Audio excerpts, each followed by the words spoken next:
अस्सलाम वालेकुम। Lecture 4 start करते हैं कैफ 1 का। क्वेश्चन नंबर 27 आपसे मैंने अर्ज़ किया था कि आपके सामने मैं सॉल्व करूंगा, वो तो मैं करने लगा हूँ। आपको जितना जितना टाइम मैंने लिख कर दिया हुआ था सवालों पे, उतने उतने टाइम में बच्चों ने कर लिए वो सवाल, वो हाथ खड़ा करें। तकरीबन 70-80% बच्चे हैं, हाइब्रिड वाले भी, ठीक है। जिनसे नहीं हुआ वो 2-2 3-3 मिनट ऊपर गए होंगे, इससे ऊपर नहीं गए होंगे, ठीक है ना। तो इसको भी कोशिश करके आपने इस टाइम में लाना है। तो कोई अनजस्टिफाइड बात करके, मैं अनरियल बात करके मैं नहीं भेजा करता, ठीक है। इंशाल्लाह हो जाया करेगा वो काम जो आपको कहा जाएगा, ठीक है ना। थोड़ी कोशिश करनी है।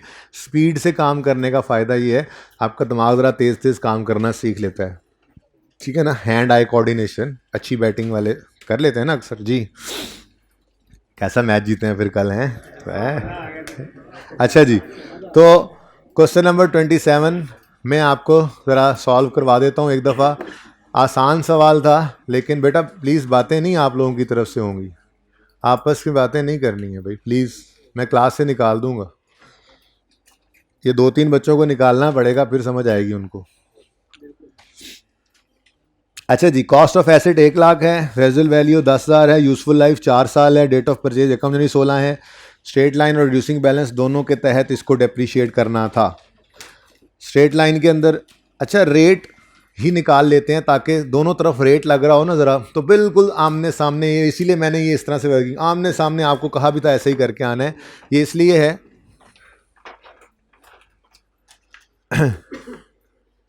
पॉज कर दें आमिर भाई, इसको नहीं अच्छा आ रही, इसको पक्का कर लें, को काम मसला हो रहा है इसका जी। आमने सामने कहा था आपको, ये करके आइएगा। बहरहाल मैं सॉल्व करता हूँ ताकि किसी को कन्फ्यूजन अगर है भी इन दो मेथड्स के दरमियान में तो वो दूर हो जाए, ठीक है। स्ट्रेट लाइन मेथड में पहले डेप्रिसिएशन करते हैं इसकी। 4 साल अगर लाइफ हो तो डिवाइड बाय 4 कर दें। तो मैं ये अर्ज़ कर रहा था, आमिर भाई की बैटरी ख़त्म हो गई थी, कि स्ट्रेट लाइन मेथड है, लाइफ से डिवाइड कर दें 4 से, या और वो कर लेंगे यार, वो भी कर लेंगे। मैं ये कह रहा हूँ कि लाइफ से डिवाइड कर दें, 4 से डिवाइड कर दें, या 1/4 करें तो 25% आता है, 25% से मल्टीप्लाई कर दें, बात तो सेम ही है ना। तो मैं इसलिए रेट यूज़ कर रहा हूँ ताकि इधर भी रेट हो इधर भी रेट हो, ताकि बिल्कुल सामने रेट ही चल रहा हो, फिर भी फ़र्क आप आइडेंटिफाई कर सकें दोनों में, ठीक है। तो स्ट्रेट लाइन मेथड के अंदर अगर मैं रेट निकालना चाहूँ तो कैसे निकालूंगा, 1/4 करके, 1/4 करके इंटू 100 करेंगे तो क्या रेट आ रहा है, तो 25% स्ट्रेट लाइन मेथड के अंदर रेट यूज़ करना है। डेप्रिसिएशन करनी है स्ट्रेट लाइन मेथड में, डेप्रिसिएशन का फॉर्मूला बताएं। बोलें बोलें। कॉस्ट माइनस रेजिडुअल वैल्यू, सवाल में 10 गिवन है, 10,000 1000 में क्वेश्चन कर रहा हूँ ना, ठीक है। तो सवाल में रेजिडुअल वैल्यू कितनी गिवन है, 10। तो cost minus residual value into 25%, answer is 22.5। नहीं करेंगे जी। Book value 77.5। अच्छा बच्चों, आप पर्चे के अंदर आप आंखें बंद करके 22.5 22.5 22.5 अगले 3 साल में लिख सकते हैं, ठीक है, क्योंकि स्ट्रेट लाइन मेथड की खसूसियत ही यही है। दोबारा से कैलकुलेशन लिखने की ज़रूरत नहीं है, टाइम वेस्ट होगा, लेकिन फ़िलहाल तो मैं लिखूंगा, टाइम वेस्ट करने ही तो आया हूँ मैं यहाँ पे, ठीक है। इसलिए लिखूंगा ताकि आमने सामने दोनों मेथड्स हों, ठीक है ना। तो ज़रा हम पक्का भी कर लें उस बात को कि स्ट्रेट लाइन मेथड की खसूसियत क्या है, हर साल रेट ने कॉस्ट पे लगना है, हर साल रेट ने कॉस्ट पे लगना है, और हर साल डेप्रिसिएशन एक्सपेंस सेम आना है, ठीक है। तो अगले साल में फिर वही फार्मूला होगा, बोलो। वही 100 कॉस्ट है, माइनस रेजिडुअल वैल्यू है, इनटू जी अगेन वही 22.5। जब फॉर्मूला सेम है तो आंसर भी सेम ही होगा, आंसर इज 55। फिर डेप्रिसिएशन के लिए बुक वैल्यू नहीं पकड़ रहे, अगेन कॉस्ट पकड़ रहे हैं, क्योंकि स्ट्रेट लाइन मेथड है। फॉर्मूला बोलेंगे, cost minus residual value into rate, again वही 22.5 आना है। तो पर्चे में ये टाइम ज़ाया नहीं करना दोबारा इसको लिखने का, ठीक है ना। वो एक बार लिख दिया काफ़ी है, लेकिन फ़िलहाल लिखें ताकि दोनों कंपैरिजन कर सकें। 32.5 आ गया, 100 कॉस्ट है, माइनस रेजुअल वैल्यू 10 इंटू 25%, 22.5 आ गया। और बुक वैल्यू क्या है, वही रेजिडुअल वैल्यू है जिसको हमने डेप्रीशिएबल अमाउंट निकालते हुए माइनस कर दिया था। डेप्रीशिएट होने ही नहीं दिया था इस 10 रुपये को, क्योंकि ये डेप्रीशिएट होने वाली फिगर थी नहीं, ये तो मिल जाना है हमें, हम एक्सपेक्ट कर रहे थे, ठीक है ना। तो एंड पे क्या बच गया, रेजिडुअल वैल्यू, ठीक है। नेक्स्ट, अगर रिड्यूसिंग बैलेंस मेथड के अंदर हमने डेप्रिसिएशन निकालनी है तो फिर रेट इज़ अ मस्ट, और रेट निकालने के लिए 1/4 नहीं करना, ठीक है, बल्कि ये वाला फॉर्मूला यूज़ करना है, 1 माइनस nth, ये वाला फॉर्मूला यूज़ करना है, 1 माइनस nth रूट S/C। कितने बच्चे ऐसे हैं जिनका आज पहला दिन, यार हाइब्रिड में क्यों डिस्टर्बेंस है, क्या मसला है जी। कितने बच्चे ऐसे हैं जिनका आज इस क्लास में पहला दिन है, खैर से माशाल्लाह आ गए हैं आप लोग जी। और इंट्रो भी नहीं पढ़ी हुई वो भी हाथ खड़ा करें साथ ही, कि आज पहला दिन भी और इंट्रो भी नहीं पढ़ी हुई। बेटा आप ना क्लास के बाद मिल लें, ये जिन जिनका आज पहला दिन है और उन्होंने खुदा ना खास्ता इंट्रो भी नहीं पढ़ी हुई है, एक दो बच्चे हैं, प्लीज़ मिल लीजिए, पता नहीं आप लोग क्या कर रहे हैं, अभी तक पहुंच ही नहीं पा रहे हैं जी। तो अगर रिड्यूसिंग बैलेंस मेथड में रेट निकालना है तो फॉर्मूला लगेगा 1 minus nth root S/C, n useful life, S residual value, C is the cost, ठीक है जी। तो ये फॉर्मूला यूज़ करेंगे हम। सवाल में गिवन है n 4, बोलो यूजफुल लाइफ कितनी है 4, रेजुअल वैल्यू 10 और कॉस्ट 100, रेट आ गया 43.76 कर लो बेटा, 44 इसलिए नहीं कर रहा ताकि एग्जैक्ट ज़रा करीब करीब फिगर आ जाए, आप लोगों को परेशानी ना हो, ठीक है ना, ओके। और वैसे एक बात मेरी जहन में रख लो कि जो रेट्स वगैरह होते हैं ना उनको ज़्यादा राउंड ना किया करना, ठीक है ना, क्योंकि रेट ने आगे, जैसे मिसाल के तौर पे हम इन्वेंट्री का टॉपिक आप पढ़ के आए होंगे, उसमें मिसाल के तौर पे पर यूनिट कॉस्ट है 10.5 और यूनिट्स खरीदे हुए आपने 50,000, तो वो 10.5 को 11 करने से बहुत फ़र्क पड़ जाता है। तो जो रेट्स होते हैं ना, रेट्स नॉर्मली परसेंटेज हो गई या रेट्स हो गए, इनको ज़रा 2 डेसिमल तक लिख लिया करें, डेसिमल के बाद 2 डिजिट्स लिख लिया करें। हाँ, जब ये रेट अप्लाई होकर आंसर निकलता है रुपीज़ में, उस रुपीज़ को आप फिर खुले दिल से राउंड किया करें, राउंड अप या राउंड डाउन। तो मेरा मशवरा है कि रेट्स वगैरह को आप ज़रा डेसिमल के बाद 2 डिजिट्स लिख लिया करें, चाहे वो पर यूनिट कोई चीज़ का रेट निकाल रहे हैं उसे मल्टीप्लाई करना है, चाहे वो यहाँ पे रेट्स निकल रहे हैं, क्योंकि रेट्स ने फिर आगे फिगर पे अप्लाई होना होता है। मशवरा है, बाकी को राउंड कर भी दे तो इतना बड़ा गुनाह भी नहीं है, लेकिन मेरा मशवरा है कि रेट्स वगैरह को आपने डेसिमल के बाद 2 डिजिट्स तक लेना है, ओके। जी, उससे वो गलती नहीं होगी बेटा, मैं फेल होने के तरीके थोड़ी ही बताता हूँ यहाँ पे, ठीक है ना। अच्छा जी अच्छा जी, अब मेथड कौन सा है, रिड्यूसिंग बैलेंस, तो कॉस्ट माइनस रेजिडुअल वैल्यू करेंगे। पहली बात यही की थी कल कि रेजिडुअल वैल्यू क्या करना है, इग्नोर। और दूसरी बात क्या की थी, रेट ने किस पे लगना है, बुक। ओहो, फिर 100 पे तो नहीं लग सकता, पहले साल तो बुक वैल्यू कॉस्ट ही होती है, तो 100 into 43.76%, answer is 43.76, book value 56.24, done जी। अब नेक्स्ट ईयर में 100 नहीं, 56.24 बुक वैल्यू पर रेट लगना है, रिड्यूसिंग बैलेंस मेथड है, रेजिडुअल वैल्यू को हर दफ़ा क्या कर रहे हैं, इग्नोरे कर रहे हैं, तो 43.76%, आंसर 61, 2 डेसिमल तक बताते रहे जी, 62, नेक्स्ट जी 31.62 इंटू 43.76%, 13.84, बुक वैल्यू 7, फिर 17.78 के ऊपर लगा 43.76%, 7.78 ही कर लो, कोई एक आधे रुपये का फ़र्क है, तो राउंडिंग भी की हुई है ना, ताकि एंड पे क्या आ जाए। अब देखो, यही बात हमने कल भी डिटरमिन की थी कि रेजिडुअल वैल्यू हालांकि माइनस नहीं कर रहे, लेकिन रिड्यूसिंग बैलेंस मेथड में चूंकि रेट निकालते उसको इनबिल्ट कर लिया था, तो एंड पे ऑटोमेटिकली वही बचेगी। अब इन 2 सवालों को आमने सामने करने का फ़ायदा सिर्फ ये हुआ हमें कि हमें क्लियरली पता लग गया कि ये फॉर्मेट किसी मेथड ऑफ डेप्रिसिएशन का नहीं है, ये फॉर्मेट तो सिर्फ किसी भी डेट पे एसेट की बुक वैल्यू बता रहा है, 31 दिसंबर 17 पे भी बता रहा है, बुक वैल्यू 18 पे भी, 19 पे भी। तो डेप्रिसिएशन मेथड कहाँ पड़ा है? डेप्शन मेथड सिर्फ यहाँ पड़ा है,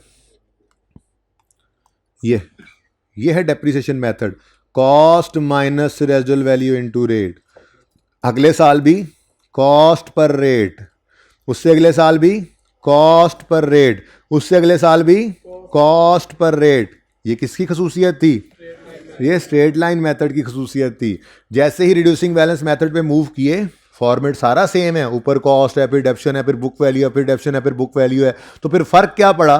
फर्क सिर्फ ये पड़ा है, पहले साल रेजुअल वैल्यू माइनस नहीं की, रेट कॉस्ट पे लगा, लेकिन नेक्स्ट ईयर में देखो तो रेट बुक वैल्यू पे लग रहा है। उससे अगले साल, तो यही तो फर्क था, उससे अगले साल भी बुक वैल्यू। ठीक है बच्चों, तो ये दोनों मेथड्स को इकट्ठा एक सवाल के ऊपर लगाने का मकसद सिर्फ ये था कि आपको ये बात रोज़े रोशन की तरह अयां हो जाए कि मेथड ऑफ डेप्रिसिएशन सिर्फ ये पड़ा है। स्ट्रेट लाइन मेथड की खसूसियत क्या बताई थी? हर साल रेट किस पे लग रहा है? कॉस्ट पे। जबकि रिड्यूसिंग बैलेंस मेथड में हर साल रेट बुक वैल्यू पे लग रहा है। ठीक है, इसमें हर साल डेप्शन सेम आ रही है, इसमें डेप्शन हर साल कम होती जा रही है। 13.84 के साथ भी ब्रैकेट लगा लेते हैं। ठीक है, गलती नहीं निकाली आप लोगों ने आज? अच्छा जी, यहाँ तक को मसला नहीं। चले, ये तो सिर्फ किया हुआ काम ही था आपका, जो मैंने दोबारा करना था। ज़रा आमने सामने ये फिर रिकॉर्ड में भी आ जाती है ना ऐसी चीज़, ताकि बवक्त ज़रूरत सनद रहे। और आप कभी भूल जाएं रिड्यूसिंग बैलेंस मेथड, तो मैं ये ओपन करके फिर दिखा सकता हूँ। आप कभी भूल जाएं रेट निकालने का फॉर्मूला, तो इसीलिए लिख लिया था। ठीक है ना जी बेटा?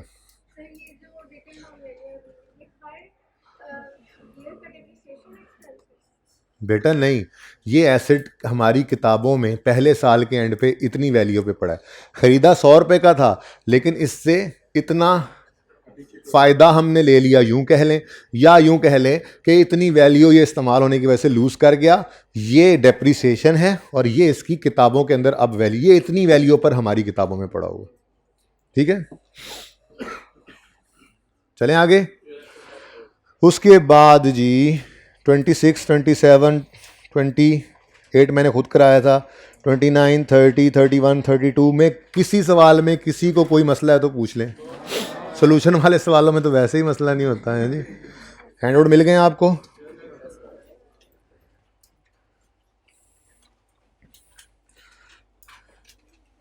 जी बेटा,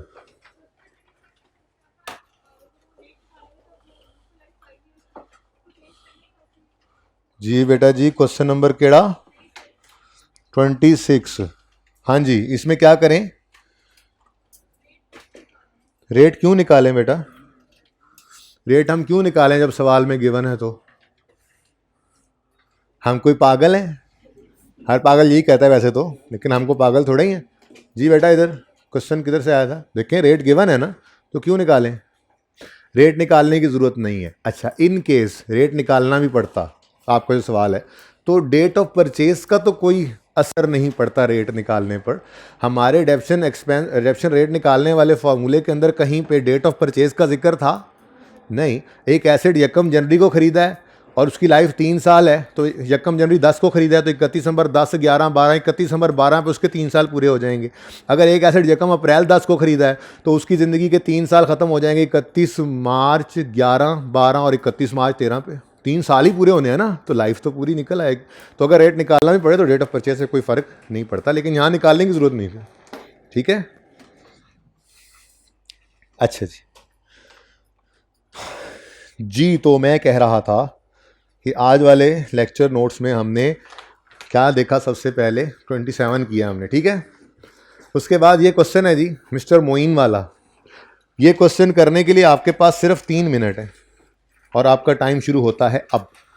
सिर्फ 2 अदद सिंपल एडिशन है, WDV मेथड है। जल्दी करें, मैं आ रहा हूं आप लोगों को चेक करने।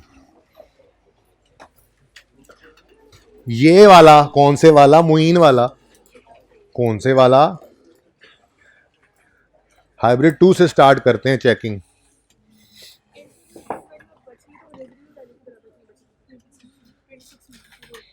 बेटा, इसकी लाइफ पूरी नहीं ना हुई होगी, कितने साल की डेप्शन निकली है? बेटा 1 अप्रैल को ख़रीदा था ना 19 में, तो ये 24 वाले साल में भी तो 3 महीने डेफिसिट होना है। वो 24 वाले साल में 3 महीने डेफिसिट करोगे तो इंशाल्लाह वो तकरीबन तकरीबन बराबर आ जाएगी।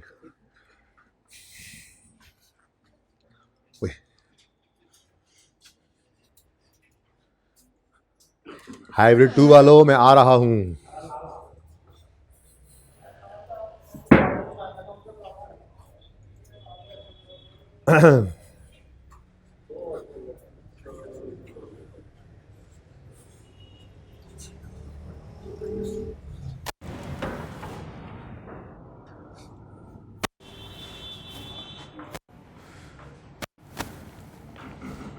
क्या हाल है?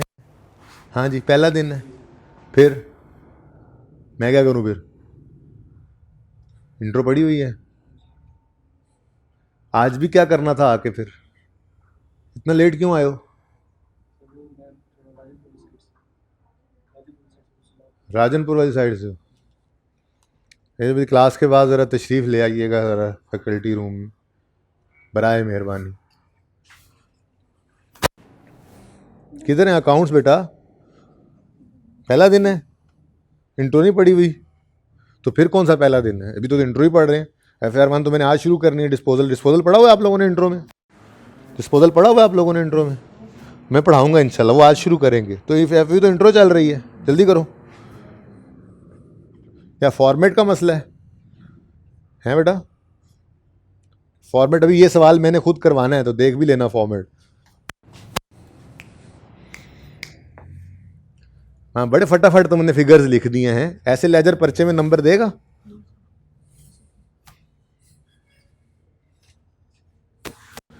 बड़े छुप के बैठे हो हैं।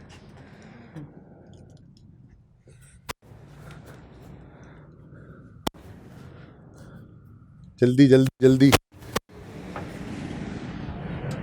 3 मिनट होने में 2 मिनट बाकी हैं। नहीं, बल्कि 3 मिनट होने में 1 मिनट बाकी है।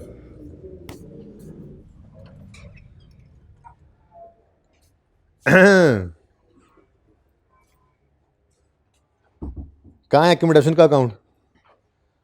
साथ साथ बनाया करो ना।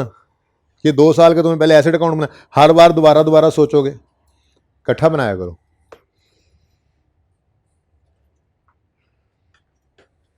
बड़ा छुपा के रखा हुआ है तुमने रजिस्टर को। मुझे लग रहा है तुम्हें मैंने पहले भी देखा है। हैं?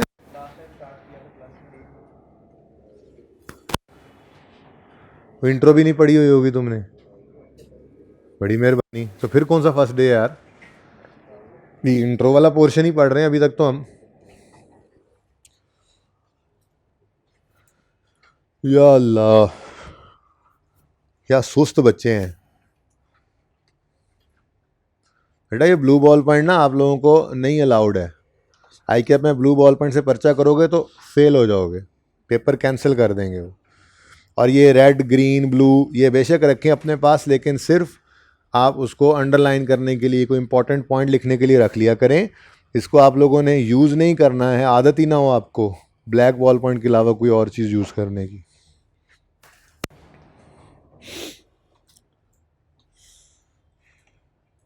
मैं कौन सा सवाल करा रहा हूँ और तुम कौन सा कर रहे हो? ये 36वां ओपन किया हुआ है।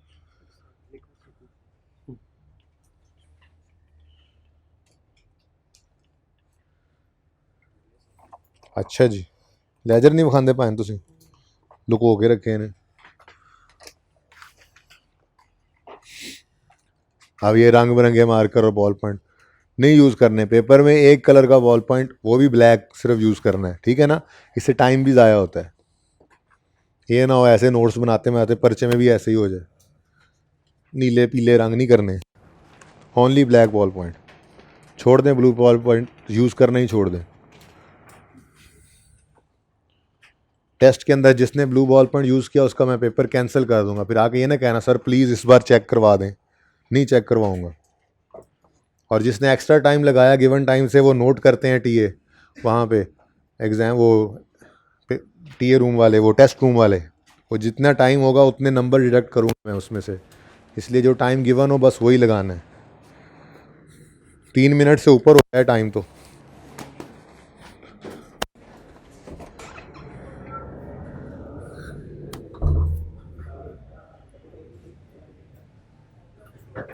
रास्ता दे दे मुझे, मेरी क्लास चल रही है, मेरी क्लास चल रही है, चल रही है नहीं रुकी हुई है, चल रही है कि रुकी हुई है क्लास? चलाएं फिर इसको। रजिस्टर छुपा के रखा हुआ है तुमने, सर हाथ खराब है हैं? पहला दिन तो नहीं है? कल का लेक्चर क्यों नहीं लिया? क्लास के टाइम पे एक्सीडेंट हो गया था, एंड टाइम पे। कल वाला लेक्चर यूट्यूब पे अवेलेबल हुआ है? साकिब को बुलाएं जरा, पता कर लेते हैं हुआ है। ये हंस के ना दिखा दिया करो मुझे आगे से।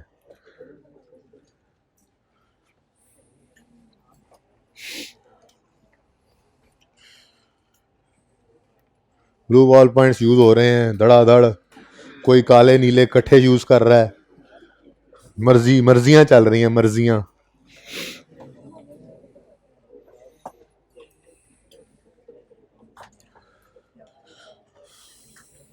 मैं सवाल नहीं देख रहा, मैं सिर्फ देख रहा हूँ कुछ कर रहे हो। सवाल तो मैं करवाता हूँ, अभी आप लोगों ने चेक कर लेना है।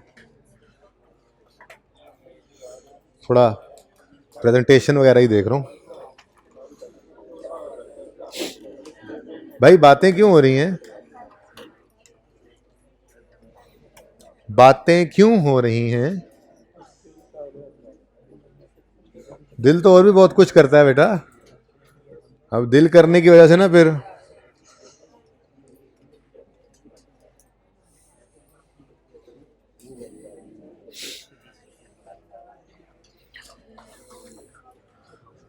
शुरू करते हैं। इतना टाइम नहीं दिया जा सकता जी, तकरीबन 8 मिनट हो गए हैं सवाल शुरू किए हुए आप लोगों को। 8 मिनट हो गए हैं। कितने बच्चे कर चुके? अच्छा चलें, अब ये 1 मिनट है बस, इसके बाद फिर मैं नहीं रुकूंगा। सवाल अपने हैंडआउट्स पे ओपन कर लें प्लीज, थोड़ी देर के लिए। मैं तब तक कोई अगली तैयारी पकड़ लूं।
बेटा इतना शोर क्यों मच रहा है?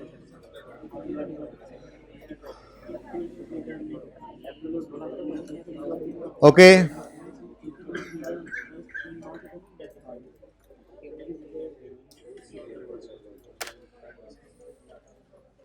चलें जी, अब बस करें। अब जिसका रह गया रह गया, अगली बार अच्छी कोशिश कीजिएगा कि जल्दी से हो जाए। जी इधर देखें। Muin has provided following details of ledger balance appearing in the books on यकम जनवरी 16, 250 और 180। तो यकम जनवरी 16 पर पिछली क्लास का फॉर्मेट यूज़ करते हुए कितना जी 250 एसेट अकाउंट का ओपनिंग है, और यकम जनवरी 16 पर 180। ये सवाल इसलिए करवाया, डिस्पोजल तो मैंने वैसे शरारतन शुरू किया है ना, ताकि आप लोगों को घर पे थोड़ा परेशान कर सकूं, क्योंकि ये रूटीन तो चलेगी ही कि आपको घर पे मैं काम देकर ऐसा भेजूंगा जो ज़रा, अक्सर ऐसा होगा, ज़रूरी नहीं हर दफ़ा हो, लेकिन ज़्यादातर ऐसा, मेरी कोशिश बहरहाल यही होगी कि मैं कर पाऊँ कि थोड़ा सा ऐसा काम आपको दे के भेजा जाए जिसकी discussion as it is class के अंदर ना हुई हो पूरी, वरना तो कॉपी पेस्ट चलता है। तो ये डबल एफर्ट मेरी चल रही होती है। मैं एक दफ़ा आपको बात बताता हूँ, आप घर पे उसको ट्राई करते हैं, अगले दिन वो सारी बात तुम्हें दोबारा से करनी पड़ती है। तो जो अभी आपको होमवर्क मिलेगा, आप पक्का जहन के अंदर रखिए, थोड़ा सा टफ लगेगा, सारी बात शायद ना बताऊं, आधी बता के कहूं, बाकी ट्राई करना। अगले दिन वो सारा कुछ मैंने समझाना है आपको। ऐसा नहीं होगा कि वो नहीं समझाऊंगा, लेकिन अगर मैं सारा कुछ करके ही आपसे होमवर्क करवाता रहूं तो फिर कॉपी पेस्ट ही चलता रहता है। तो थोड़ा सा रोज़ाना की बुनियादों पर थोड़ा सा आप लोगों की तरफ से एंटिसिपेशन होती रहेगी ना इसकी, ठीक है। थोड़ा सा आप लोग जो है वो अपना हिस्सा डालते रहेंगे, एफर्ट करते रहेंगे, तो आपके अपने दिमाग की हालत थोड़ी सी बेहतर होगी, जो चलना शुरू कर देगा, ठीक है ना। बाकी ये कभी नहीं समझना आपने कि जो होमवर्क दे दिया उसके अंदर बस आपकी तरफ चला गया, वो आपकी तरफ चला गया, वो आइंदा डिस्कस नहीं होगा। अगले दिन वो सारा तफसील से दोबारा करवाना होता है मैंने, ठीक है ना। तो ऐसे ही डिस्पोजल का आज एक सवाल मैंने करके बिल्कुल आखिरी 10-15 मिनट में, उसके बाद उस जैसा एक और सवाल होमवर्क में भी दे दिया। अब वही डिस्पोजल कल सारा दिन चलना है, लेकिन आज वो दे देने का फ़ायदा ये है कि आप घर पे जाओगे, ट्राई करोगे, उसको समझोगे, थोड़ा सा दिमाग आपका चलेगा, क्वेश्चंस आपके दिमाग में आएंगे, तो कल ज़रा बेहतर आप जो है वो क्लास के अंदर बैठ के उसमें क्वेश्चंस कर सकोगे मेरे से, ठीक है ना। अच्छा जी, ओपनिंग आ गए और सही है, सवाल भी कर लें, बातें ही कर रहे हैं। फॉलोइंग एडिशंस टुक प्लेस 1 अप्रैल 16, कितना जी, 40। तो एंट्री 1 अप्रैल 16 पर एसिड डेबिट 40 से, और नेक्स्ट डिस्पोजल इस साल के अंदर नहीं है, इस साल के अंदर नहीं। कितने बच्चों ने एक ही साल में दोनों एडिशंस कर दी, हाथ खड़ा करें तेजी में, होने चाहिए 2-3। हाँ माँ 2-3 वैसे ही हाथ खड़ा कर दिया, बाकी ये किया हाइब्रिड में भी 10-12 होने चाहिए थे वैसे, ठीक है। ध्यान से देख लिया करो भाई, सवाल को ध्यान से पढ़ना, आधा सही जवाब होता है, ठीक है। सवाल को ध्यान से पढ़ा करो, रिक्वायरमेंट समेत जी। बस एक ही एडिशन था इस साल में। अब क्या करें, डेप्रिसिएशन एक्सपेंस कैलकुलेट कर लें, ठीक है। तो डेप्रिसिएशन एक्सपेंस निकालना है for the year ended 31 December 2016 on opening assets. Method कौन सा है? अगर मेथड हो स्ट्रेट लाइन तो यहां पर लिया करते हैं हम ओपनिंग कॉस्ट ऑफ ऑल, और अगर मेथड हो रिड्यूसिंग बैलेंस, क्योंकि ओपनिंग वाले एसेट्स वो एसेट्स होते हैं जो पहले से चले आ रहे हैं। तो अगर पुराने एसेट्स आ रहे हैं तो स्ट्रेट लाइन मेथड में तो हर साल रेट ने कॉस्ट पे लगना है, लेकिन रिड्यूसिंग बैलेंस मेथड के अंदर पहले साल के बाद रेट हमेशा किस पे लगता है, बुक वैल्यू पे। तो जो ओपनिंग एसेट्स हैं उनका ये दूसरा, तीसरा, चौथा साल हो सकता है, पहला साल तो नहीं है। जब पहला साल नहीं है तो फिर ओपनिंग एसेट्स की कॉस्ट रेलेवेंट नहीं है रिड्यूसिंग बैलेंस मेथड के लिए, हमें ओपनिंग एसेट्स की बुक वैल्यू चाहिए होगी। तो ये नई चीज़ कल हमने रेड कलर के साथ लिखी थी, आपको याद हो, opening book value of all assets पर हमने रेट लगाया था, ठीक है जी, ऐसे ही किया था। और ओपनिंग बुक वैल्यू हमने कैसे निकाली थी जी, बुक वैल्यू कैसे निकलती है जी, कॉस्ट माइनस एक्यूमुलेटेड डेप्रिसिएशन, ठीक है। जिस दिन की भी बुक वैल्यू चाहिए, कॉस्ट में से उस दिन तक की डेप्रिसिएशन को माइनस कर दें। तो हमें ओपनिंग डेट की बुक वैल्यू चाहिए, तो कॉस्ट में से ओपनिंग डेट की एक्यूमुलेशन माइनस कर देंगे। अब ओपनिंग डेट पर कॉस्ट कितनी पड़ी है सारे एसेट्स की, 250, और इस दिन तक की डेप्रिसिएशन कितनी एक्यूमुलेट हो चुकी है, इन दोनों को नेट करें तो क्या आ जाएगा, बुक वैल्यू। क्या आ जाएगा, बुक वैल्यू, ठीक है। तो opening cost of all 250 minus opening accumulated of all, इसको आप जो है वो नेट करके आंसर लिख दें, आपकी मर्जी है, ठीक है। आप इस तरह से लिख दें पर्चे में, आपकी मर्जी है, ठीक है। इनटू 20%, फ्रैक्शन लगेगा, नेवर अप्लाई फ्रैक्शन, ठीक है जी, ठीक। नेक्स्ट एडिशन के ऊपर, तो ऑन एडिशंस, एडिशंस कितने, एक ही है, 40, rate of depreciation, residual value given होती तो माइनस करते, रिड्यूसिंग बैलेंस मेथड है, रेजिडुअल वैल्यू गिवन होती तो इग्नोर करते, ठीक है। हाँ पहला साल है इसलिए रेट कॉस्ट पे ही लग रहा है, ठीक है जी। किस दिन खरीदा, 1 अप्रैल को, तो 9/12, total entry depreciation expense debit, accumulated depreciation credit, working 1, पहला साल खत्म, क्लोजिंग बताओ, 290 और 200। यहाँ तक कितने बच्चों का बिल्कुल सही था, किसका गलत था? गलती पता लग गई? कोई क्वेश्चन यहाँ तक नहीं? चलें आगे। कंफ्यूजन तो नहीं है किसी बच्चे को?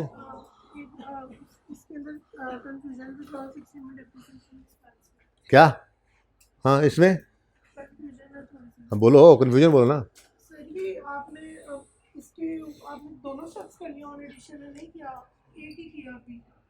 बेटा बेटा इसका आप कैलकुलेटर पे 250 माइनस 180 इंटू 20% करें, वो 14 आएगा। बेटा तो भी क्या हो गया, इस एडिशन को ऐड करो, 20 बनेगा दोनों की डेप्शन को ऐड करके। ये 14 और 6 20 ही तो बनता है। भाई साहब आपने अगले वाले एसिड को भी इसी साल में, यही गलती तो आपने भी की हुई है। वो अभी एडिशन हुआ ही नहीं, आपने उसकी डेप्शन भी यहीं पे निकाली हुई है। गलती आप कर दो भाएं तुसी ते मैनू गलत कह रहे हो। ये एडिशन अभी मैंने रिकॉर्ड किया, देखो एसिड अकाउंट में अभी आया ही नहीं है भाई ये एसिड, अब डेप्रिशिएट किए जा रहे हो।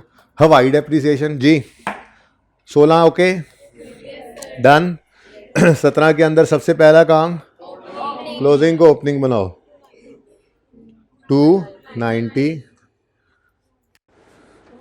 और 200।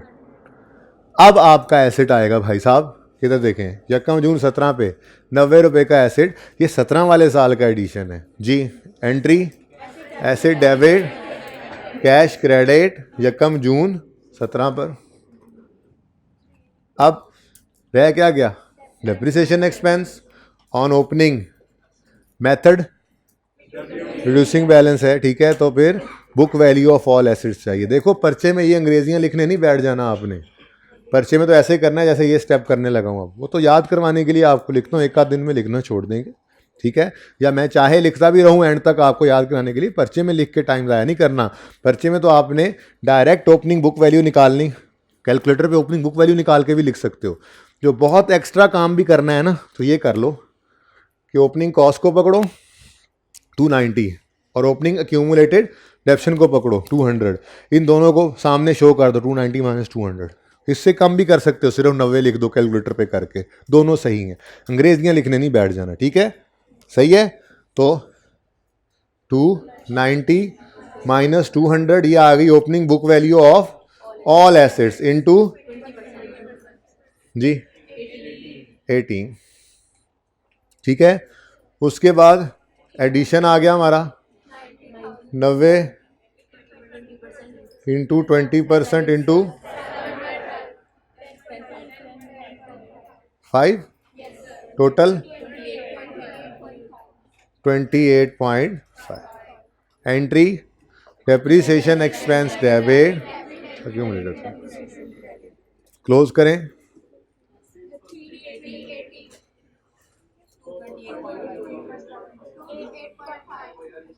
एक्सट्रैक्ट्स अगर बनाए हो किसी ने, प्लीज़ एक्सट्रैक्ट्स अगर किसी ने बनाए हो तो डेप्शन एक्सपेंस 20 और 28.5, और एसेट बैलेंस शीट के अंदर एसेट का क्लोजिंग 290 380, एक्यूमुलेशन की क्लोजिंग 200 और 228 4 या 5। जी फरमाएं। अच्छा मेरे सामने कोई क्वेश्चन है जी।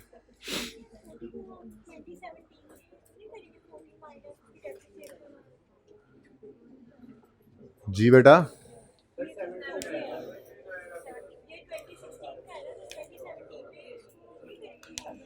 बच्चे ये यहाँ पर डेबिट हुआ, और चुप कर जाओ चुप कर जाओ चुप कर जाओ।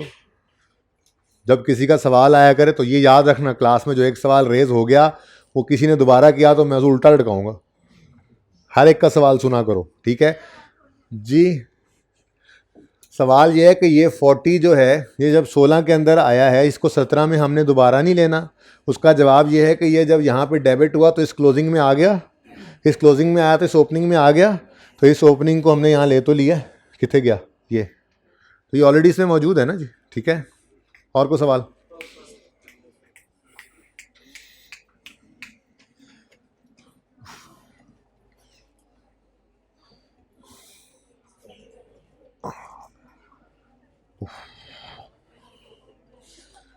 पानी तो मेरे भाई।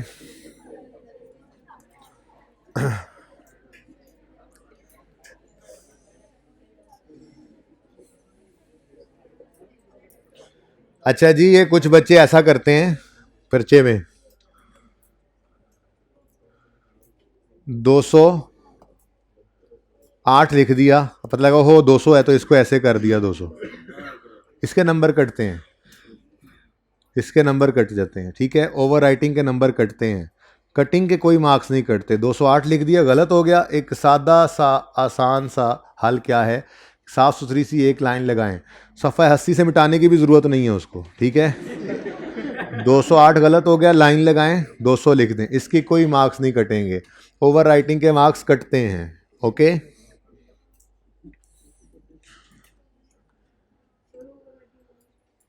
हैं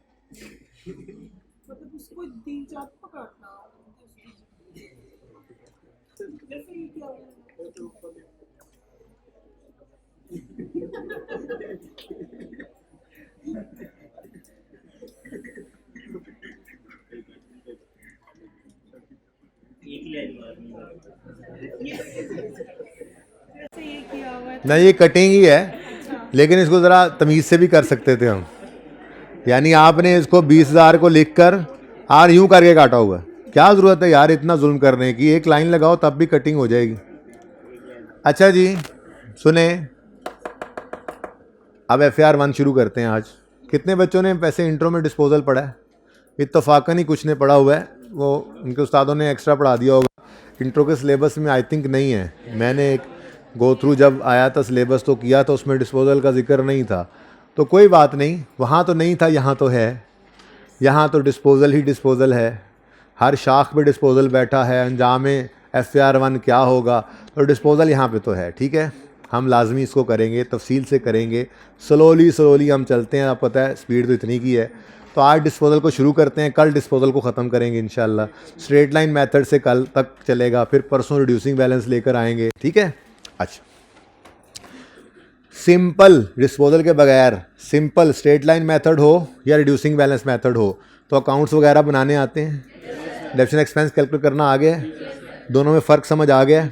मैंने कोई जल्दी नहीं की, मैंने 2 दिन इसीलिए तकरीबन, ये दूसरा दिन भी इसी पे ही लगा है, तो अब डिस्पोजल सिर्फ आपको छेड़ने के लिए शुरू कर रहा हूँ आज, ठीक है। अच्छा, अब अगर आप कोई एसेट बेचते हैं तो उस एसेट के बारे में आप कुछ चीज़ें बता सकते हैं, ठीक है। जैसे कि आपके पास एक मोबाइल है, आपका अपना है प्रोवाइडेड, ठीक है, किसी का उठा के नहीं बेच रहे हैं, ठीक है ना, अपना है, तो उसके बारे में 4 बातें बता सकते हैं, क्योंकि जिसको उठा के बेचेंगे उसके बारे में 4 बातें नहीं बता सकते। अपना एसेट भाई हमारी अकाउंटिंग के अंदर डेफिनेशन ही क्या थी, ओनरशिप में हो, कंट्रोल में हो, ठीक है, ड्यू टू पास्ट इवेंट, ख़रीदा हो आपने, उस वजह से आपके ओनरशिप में आया हो, तो वो आपका एसेट है, ठीक है ना। तो अब जब एसेट खरीदना था तो उसकी तो अकाउंटिंग हमने सीख ली, जब एसेट खरीदते हैं तो हम उसकी एंट्री करते हैं एसेट अकाउंट डेबिट। हाँ, उसकी कॉस्ट फिलहाल सिंपली एक फिगर गिवन है, इसके ऊपर थोड़ी बहस करेंगे, कॉस्ट डिटर्मिनेशन, ये इंट्रो में गालिबन आप लोगों ने पढ़ा हुआ है, लेकिन FAR 1 में दोबारा पढ़ेंगे क्या कि एसेट की कॉस्ट में क्या क्या चीज़ें शामिल हो सकती हैं। बट फिलहाल सवाल के अंदर कॉस्ट रेडीली अवेलेबल होती है। तो जब एसेट खरीदते हैं तो एसेट खरीदते हुए हम एसेट अकाउंट को क्या कर देते हैं, डेबिट, क्योंकि एसेट बिजनेस में बढ़ता है और एसेट की नेचर डेबिट है, और डेबिट नेचर की चीज़ बढ़ने पर डेबिट ही होगी।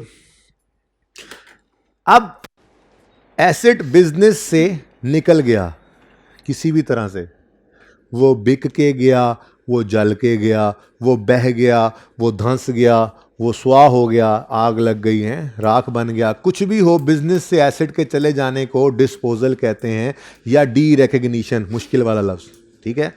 जैसे एडिशन के वक्त एसेट को रिकॉर्ड करना रिकग्निशन कहलाता है, ऐसे ही डिस्पोजल के वक्त, एसेट के जाने के वक्त उसकी एंट्री करना, उसकी रिकॉर्डिंग करना, उसकी अकाउंटिंग करना, इसको डी रिकग्निशन कहते हैं, ठीक है ना। अब एसेट किसी भी तरह से बिजनेस से निकल गया तो ये डिस्पोजल है, लेकिन फ़िलहाल हम सबसे यूजुअल नॉर्मल वे बिक कर जाना, इसकी एंट्री, इसकी अकाउंटिंग सीखेंगे, फिर जला भी लेंगे इंशाल्लाह। फ़िलहाल आपने एसेट को जलाना जलूना नहीं है, ठीक है ना। हाँ, सिंपल एसेट हमने ख़रीदा, इस्तेमाल किया और फिर बेच दिया, जब बेच दिया तो वो हमारे बिजनेस से निकल जाएगा। अब मैं इस एसेट की बात कर रहा था कि ये एसेट जो है, जो आपने बेचा है, इसके बारे में आप कुछ बातें जो हैं, कोई पूछने वाला हो उसको बता सकते हैं। मिसाल के तौर पे ये 4 बातें आप लाजमी उसके बारे में बता सकते हैं, आपका अपना एसेट हो तो, क्या किस दिन खरीदा था, कितने का खरीदा था, आज किस दिन बेचा है और कितने पैसे इसके मिले हैं। ये 4 चीज़ें आप डिस्पोजल के बारे में बता सकते हैं, सवाल में गिवन होंगी। ठीक है, क्या क्या, किस दिन खरीदा था, डेट ऑफ परचेज, कितने का खरीदा था, कॉस्ट, किस दिन बेचा, डेट ऑफ सेल, कितने पैसे आए, सेल प्रोसीड्स। ठीक है, तो डिस्पोजल के सवाल के अंदर आपको यही 4 चीज़ें गौर फरमाएं तो इस सवाल के अंदर नज़र भी आ रही हैं। सवाल को ज़रा पढ़ते हैं। हमने started disposal of fix asset, हमने started disposal of fix asset under straight line method, ये किया है ना स्टार्ट।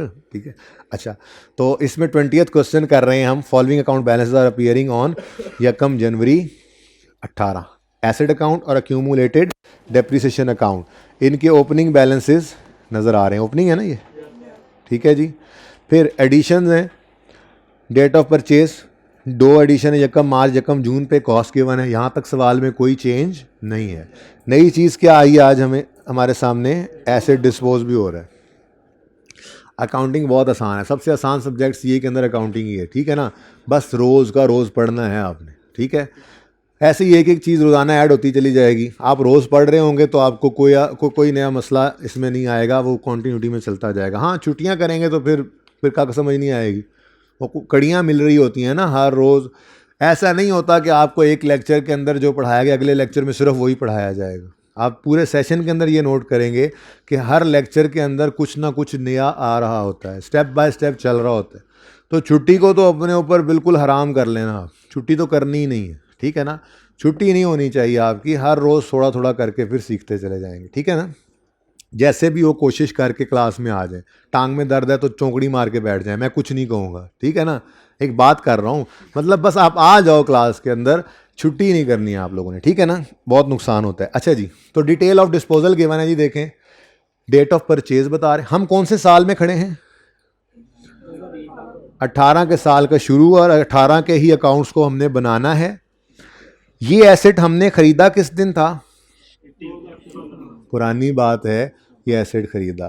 तो जितने भी सवाल मैं आपको डिस्पोजल सिखाऊंगा उसमें जो एसेट बेचा जा रहा होगा, जिस साल में खड़े होंगे वो उससे 2, 3, 4 साल पहले खरीदा गया होगा।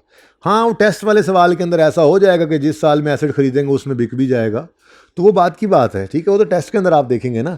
फिलहाल तो हम जितने सवालों के अंदर डिस्पोजल सीखेंगे उसमें क्या होगा, एसेट जो बेच रहे होंगे वो कुछ साल पहले खरीदा होगा। ठीक है, जैसे ये 18 में हम खड़े हैं तो ये एसेट कब खरीदा हमने, 15 में। कितने का खरीदा, 40,000 का।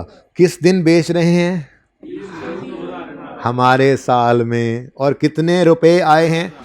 अब ये सेल प्रोसीड्स आज इस्तेमाल नहीं होनी, ये कल इस्तेमाल करेंगे इंशाल्लाह। ठीक है ना, फिलहाल तो सेल प्रोसीड्स आज यूज़ नहीं होनी। ठीक है, डिस्पोजल का टेक्निकल काम मैं आपको आज करवा दूंगा, लेकिन डिस्पोजल को कंप्लीट नहीं करूंगा ताकि आप ये टेक्निकल काम की थोड़ी प्रैक्टिस करके आ जाएं। ये सवाल मैंने यहाँ पे सॉल्व किया पिछली क्लास में, उसकी वजह ये है कि मैं इसी को कल कंटिन्यू करूँगा। पहले यहाँ पर थोड़ी सी बात करके फिर कल इस जैसे 1-2 सवाल वहाँ बोर्ड पे भी कर लेंगे। ठीक है ना, क्योंकि मैंने ये बात ज़रा तकरीबन दरमियान में छोड़ी थी ना, इस वजह से मैं इसको, मतलब दरमियान में नहीं, डिस्पोजल की टेक्निकल बात कर ली है, लेकिन पूरा डिस्पोजल इंशाल्लाह कल करेंगे। कुछ स्टेप्स हैं डिस्पोजल के, 4 स्टेप्स हैं, 2 स्टेप्स मैंने करवा दिए हैं आज, 2 स्टेप्स जो हैं वो कल करेंगे, इसलिए इस सवाल मैं यहाँ पे सॉल्व कर रहा हूँ। ठीक है, अच्छा जी, आप लोगों ने फिलहाल रुक कर सिर्फ देखना है, फिर नोट करना है। ठीक है, अभी तक जितना सवाल, चलें जहाँ पे रुकना होगा मैं बता दूंगा, फिलहाल साथ चल लें, क्योंकि जितना सवाल रूटीन के अंदर है, कोई चेंज नहीं है, वो तो कर लें। जैसे सबसे पहले क्या गिवन है, यकम जनवरी 18 पर ओपनिंग बैलेंसेस गिवन है एसेट अकाउंट का और अक्यूमुलेटेड डेप्रिसिएशन अकाउंट का। तो एसेट अकाउंट का ओपनिंग यकम जनवरी 18 पे कितना है जी, अब ऊपर रुपीज़ इन थाउजेंड्स लाजमी लिख लीजिएगा आप, 3 लाख और 1,20,000 थाउजेंड्स में क्वेश्चन कर रहे हैं। तो लेजर्स के अंदर अगर लेजर रिक्वायर्ड हो ना तो ऊपर रुपीज़ इन थाउजेंड लिखना ज़रूरी है, रिक्वायरमेंट अगर लेजर हो। और अगर रिक्वायरमेंट कुछ और हो, ठीक है, वो इनकम स्टेटमेंट बैलेंस शीट बनानी है तो फिर वर्किंग के अंदर माफ़ी मिल जाती है, कोई मसला नहीं है। ठीक है ना, तो इस वक्त आपकी रिक्वायरमेंट लेजर्स है तो ऊपर रुपीज़ इन थाउजेंड्स लाजमी लिखिएगा, जैसे मैं 2 दिन से लिख रहा था। ओके, अच्छा जी, ओपनिंग बैलेंसेस लिख लिए, बोले। अच्छा, उसके बाद नेक्स्ट पॉइंट क्या नज़र आ रहा है? हाँ, पहला पॉइंट क्या है जी? पहला पॉइंट क्या था जी? ओपनिंग बैलेंसेस सवाल ने दे दिए, उठाए हमने, लिख दिए, नंबर मिल गए। दूसरा पॉइंट क्या है जी? एडिशंस हो रहे हैं बता रहा है। और तीसरे पॉइंट में डिस्पोजल्स, ये पॉइंट्स मैंने लगा दिए। अब सेकंड पॉइंट में कोई नई चीज़ नहीं है। डिस्पोजल इसको नहीं भी आता, ये काम करके तो पर्चे में ये नंबर ले सकता है ना, क्योंकि डिस्पोजल अगर डिस्पोजल सवाल में आ गया है तो जब तक सवाल में ये डिस्पोजल नहीं लिखोगे आपको बाकी चीज़ों के नंबर भी नहीं मिलेंगे। ओपनिंग जो लिख दिया उसके नंबर मिलेंगे, एडिशन की एंट्री कर दी वो नंबर मिलेंगे, डेप्शन एक्सपेंस के अंदर जाके एडिशन के ऊपर डेप्शन निकाल दी वो नंबर मिलेंगे। जितना आता हो वो करके आना है, पर्चा पास करना है। तो ये नहीं सोचना है कि सारा सवाल सही करेंगे, वो होता ही कोई सवाल सारा सही है, ठीक है ना। आपको जो आता है आपने वो लाजमी करके आना है, किसी स्टोन को अनटर्न्ड नहीं छोड़ना आपने। English is coming very fast to me. अच्छा, तो ओपनिंग बैलेंसेस हमने लिख लिए, अब एडिशंस की एंट्री करते हैं। तो पहला एडिशन है यकम मार्च 18 पे 30,000 का, दूसरा है यकम जून 18 पे 50,000 का। तो एंट्री फरमा दें क्या है? एसेट डेबिट कैश क्रेडिट यकम मार्च 18 पर 30,000 से, फिर एसेट डेबिट कैश क्रेडिट 50,000 से यकम जून 18 पे। ठीक है, यहां तक को मसला। उसके बाद यहां पर कुछ नया होने वाला है, इसलिए इसको लिखकर 2 को लाइनें खाली छोड़ देना, ठीक है, नए के लिए। लेकिन जो रूटीन वाला काम है वो पहले कर लेते हैं, ठीक है। और रूटीन वाला काम क्या है? अभी मैंने कहा, अभी ज़रा रुक जाओ थोड़ी देर, ठीक है। तो मैंने कहा जी 2 एडिशंस हुए हैं, तो एडिशंस में कोई चेंज नहीं है, बस देख लो मेथड ऑफ एडिशन कौन सा है। मेथड ऑफ एडिशन है जी स्ट्रेट लाइन और रेट है 10%। तो रेजिड वैल्यू गिवन होती तो माइनस कर देते, लेकिन अल्हम्दुलिल्लाह गिवन नहीं है। तो कॉस्ट कितनी है जी? 30,000 है बेटा, इनटू रेट कितना है, और ये एसेट किस दिन आया था हमारे बिजनेस में? यकम नहीं समझ आ रही? साथ साथ नोट करने की मुसीबत पड़ी है ना, ज़रा रुक जाए। मैंने कहा आप ज़रा रुक जाएं, मैंने कहा आप ज़रा रुक जाएं। यकम मार्च 18 पे 30,000 का एसेट खरीदा है, कितने महीने चला हमारे पास? तो इंटू 10/12। दूसरा एसेट खरीदा है हमने 50,000 का, किस दिन? यकम जून 18 पे। तो फिर cost into straight line method है ना, रेट इंटू 7/12 फरमा दें जी, 2.5 और 2.9। ठीक है जी, यहां तक को मसला नहीं। अच्छा, अब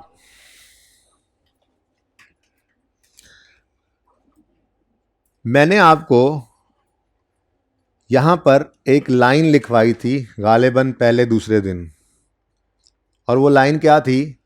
never apply fraction hair.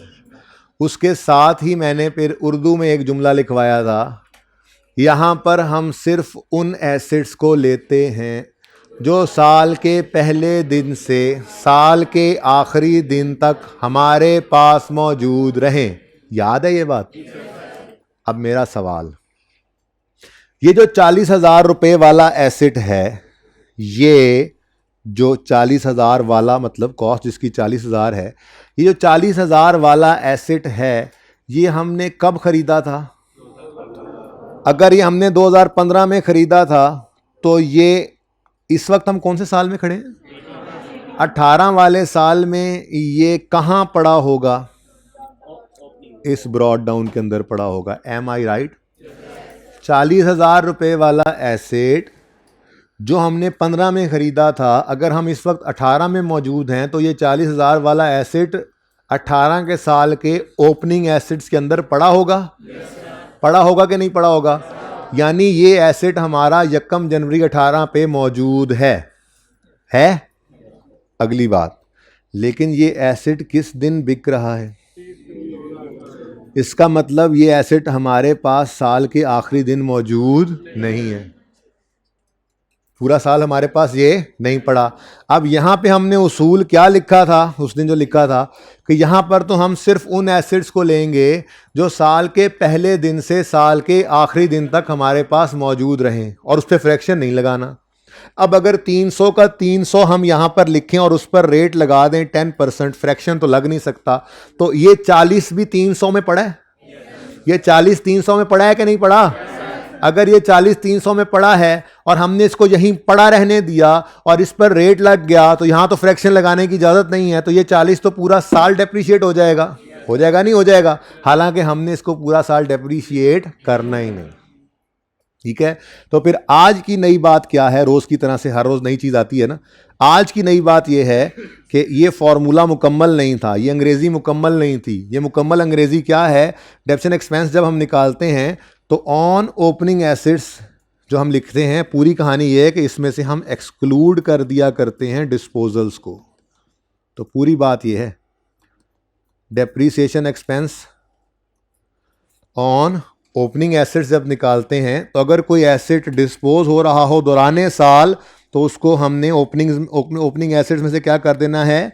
Exclude करना है, निकालना है। क्योंकि अगर खुदा ना खास्ता ये यहाँ पड़ा रह गया तो फिर ये पूरा साल डेप्रीशिएट हो जाएगा। Is it clear? अच्छा, फॉर्मूला हमने क्या लिखा था यहाँ पर? हमने फॉर्मूला क्या लिखा था? Opening cost of all acids, याद है? यानी कि 300, यानी 300 ही है ना। Opening cost of all acids कितनी है जी? 300। अब इस पे रेट नहीं लगाना, मैं क्या कह रहा हूं, इसमें से 40 को माइनस कर दो, तो कॉस्ट ऑफ डिस्पोजल को क्या कर दो? माइनस। अब चूंकि हम यहाँ पे ओपनिंग की आदत पड़ी हुई है हमें, तो फिर मैं ओपनिंग कॉस्ट ऑफ डिस्पोजल ही लिख देता हूँ, कोई मसला तो नहीं है। तो कॉस्ट तो सारी ज़िंदगी सेम ही रहती है ना, ओपनिंग डेट पे हो, क्लोजिंग पे हो, जब खरीदा था तब हो, कॉस्ट तो कॉस्ट ही है ना। ठीक है, तो बस क्योंकि पहले ओपनिंग, ये असल में ओपनिंग लिखने की आदत इसलिए डाली हुई है WDV के अंदर काम आती, बस ओपनिंग कॉस्ट यहाँ पे लिखते हैं, वहाँ ओपनिंग बुक वैल्यू लिख देते हैं, वरना कॉस्ट तो हमेशा कॉस्ट ही रहती है, इसमें कोई मसला नहीं है। ठीक है, तो कॉस्ट ऑफ ऑल एसिड्स में से हमने माइनस क्या करना है? कॉस्ट ऑफ डिस्पोजल्स को। ठीक है जी, और बकाया जो बचेंगे उन पर लगा देना है रेट। क्या मतलब? मतलब कि जो 300 रुपये आ रहा है, ये है सारे एसिड्स की कॉस्ट। इसमें से अगर हम माइनस कर दें 40 रुपये को, तो जो बाकी बचेंगे वो वाले एसिड्स हैं जो इस साल सारा साल हमारे पास रहे हैं, जो साल के पहले दिन भी थे। यानी 260 के बारे में तो कोई नहीं ना कह रहा कि उनमें से कोई और बिका है। 300 में से वाहिद एक एसिड बिक गया 40 रुपए वाला, तो वो क्या कर दिया हमने? माइनस। जब इसको माइनस कर दिया तो बाकी जो 260 बचे हैं वो फिर साल के पहले दिन से लेकर साल के आखिरी दिन तक हमारे पास रहे, और उन पे चुप करके क्या लगा दो? रेट। आंसर बताओ? 26। क्लियर है ये? अब बोलो, अब कोई कमी तो नहीं रह गई? को विटामिन की कमी? क्या भाई साहब रह गई है कमी अभी? ये जो 40 आपने यहां से निकाला है, ये इसलिए निकाला है कि पूरा साल डेफिसिट ना हो, लेकिन 6 महीने तो हमारे इस साल में इस्तेमाल हुआ है, वो 6 महीने की डेफिसिट तो करनी है ना। तो फिर इसको यहां से निकाला। इसने कहा मुझे क्यों निकाला? तो हमने कहा आपको इसलिए निकाला ताकि हाँ, ताकि आपको हम अलग से डेप्रीशिएट कर सकें। ठीक है जी, तो इसको वहाँ से हम ले आए अलग, और आज एक नया हेड यहाँ पर वर्किंग में, एक नया लाइन आइटम वर्किंग में ऐड हो गया, और वो है ऑन डिस्पोजल्स। जितने भी डिस्पोजल्स हों यही काम रिपीट कर देना है। 3 हो तो तीनों को माइनस करके अलग ले आना है, 2 हो तो 2 को माइनस करके। अभी फिलहाल तो एक ही है। ठीक है, अब मेथड कौन सा है? Straight line. Straight line method में जिंदगी का जोन सा मर्जी साल हो, एसिड का रेट किस पे लगता है? कॉस्ट पे। तो 40 वाले एसिड का जोन सा मर्जी साल है, उसका डेप्थ एंड एक्सपेंस निकालने के लिए उसके ऊपर रेट किस पे लगेगा? कॉस्ट पे। कॉस्ट कितनी है? 40 है, तो 40 इंटू, लेकिन डेप्रीसिएशन को रोक देना है जिस दिन एसिड को इस्तेमाल करना रोकना है। एसिड को इस्तेमाल करना किस दिन रोक दिया? जिस दिन बिक गया, यानी 30 जून 18 पे। तो 1 जनवरी 18 से 30 जून 18 तक कितने महीने इस्तेमाल किया? तो 6/12 जी। कितना आ गया? 2। 0.0 कर दें, ऐसे ज़रा पॉइंट चल रहे हैं, अच्छा लगता है जी। टोटल बता दें। हाँ 26 को भी ऐड करना है, ऊपर से टोटल ऐड करना है, ठीक है। पिछली क्लास में एक बच्चा कह रहा था 6 पॉइंट पता नहीं 7 पॉइंट, मैं कह यार 26 को भी ऐड कर लो, होश कर लो जी। यहाँ पे भी किसी ने कहा 7.33.4, ठीक है जी। ये क्या निकल आया हमारे पास, depreciation expense for the year.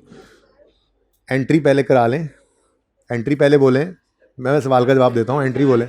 Depreciation expense debit, accumulated depreciation credit 33.4 से, और वर्किंग 1 के अंदर हमने इसकी कैलकुलेशन की है, एग्जामिनर को ये बता दिया जी। क्वेश्चन,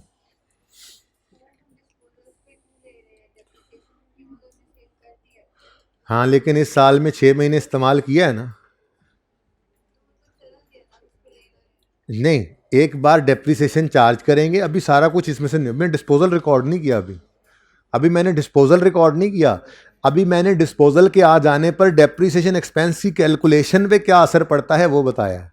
डिस्पोजल के तो अभी स्टेप्स लिखवाऊंगा, एसेट अकाउंट में से इसकी कॉस्ट को बाहर फेंक देंगे, अक्यूमुलेटेड डेप्शन अकाउंट में इसकी जितनी डेप्शन इकट्ठी हुई पड़ी वो निकाल के बाहर फेंक देंगे, कहाँ फेंकेंगे ये कल बताऊंगा, निकाल के बाहर फेंक देना हम, ठीक है ना।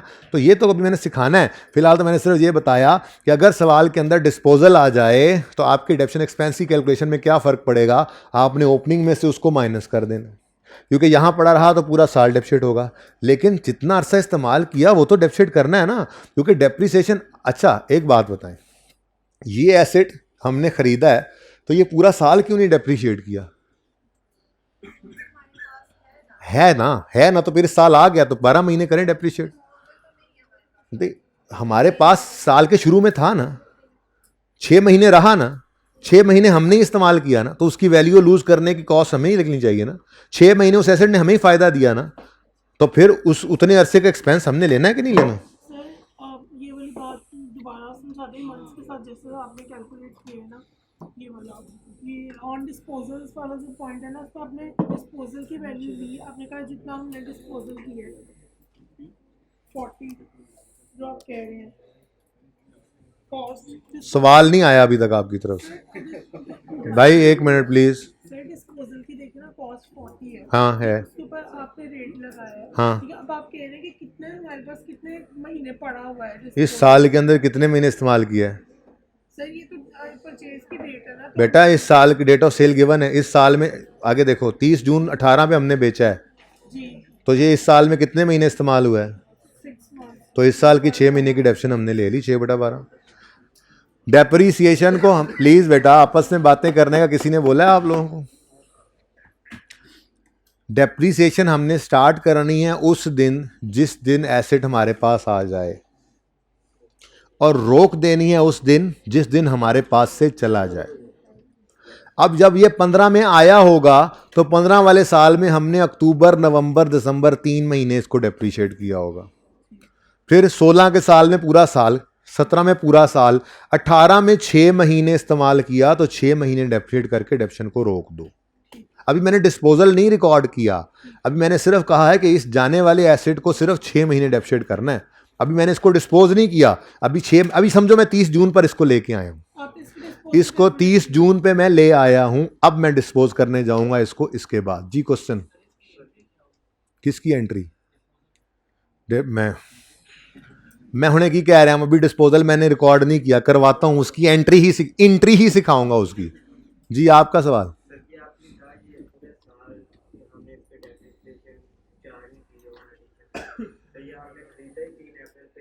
हाँ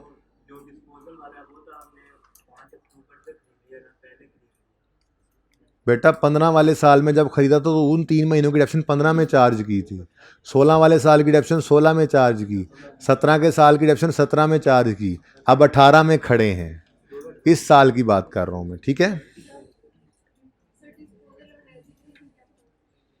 इररेलेवेंट क्वेश्चन है जी, डिस्पोज करने दें मुझे अब एसेट थोड़ा सा, ठीक है ना। अच्छा जी, लिखें स्टेप्स ऑफ डिस्पोजल, 4 स्टेप्स हैं, 2 आज लिखने, 2 की जगह छोड़ देना।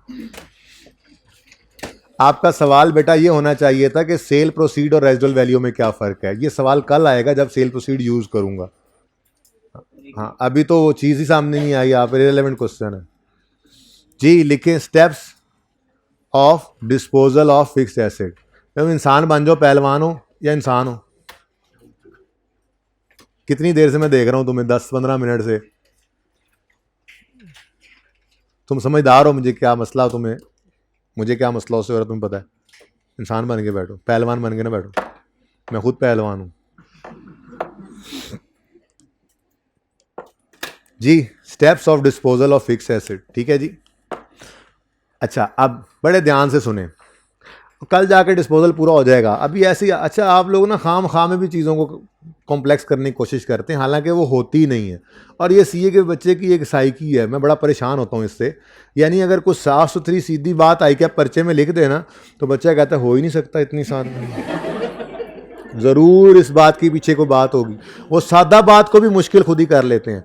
और बहुत सिंपल सी बात है भाई, इस साल में एसिड सिर्फ 6 महीने इस्तेमाल हुआ है तो उसकी डेप्रिसिएशन सिर्फ 6 महीने की लेनी है। ये कहानी यहाँ पे ख़त्म, ठीक है ना। इससे ज़्यादा इसके अंदर कोई कहानी नहीं है। इस बाल की खाल को मत उतारिए, ठीक है जी।